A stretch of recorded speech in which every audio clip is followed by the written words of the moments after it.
কি রে? থালা সাজানো হচ্ছে। থালা সাজানো হচ্ছে। একজন যে বেছে বেছে সব বড় গাজরগুলো নিয়ে নিয়েছে, সে আমি দেখে নিয়েছি বাবা। ও আর বলে লাভ নেই।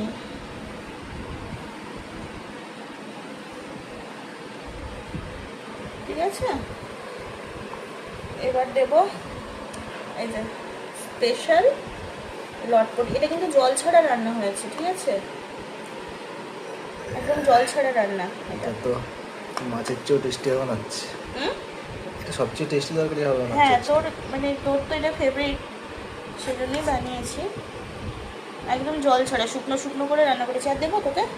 একদম আর দেবো? না। খেয়ে নে, তারপরে নিস। থালাতে বেশি ভারী করে লাভ নেই। এবার কি আসবে? মাছ স্পেশাল তেল কই। এটা দেবো?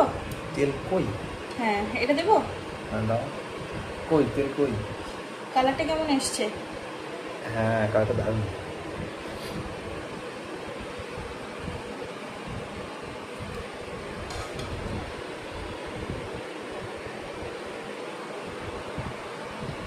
আরেকটা দেবো?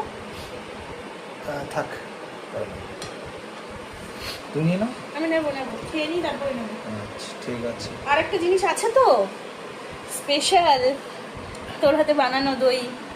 এটা এটা এমন দই, উপর করলেও দই পড়বে না।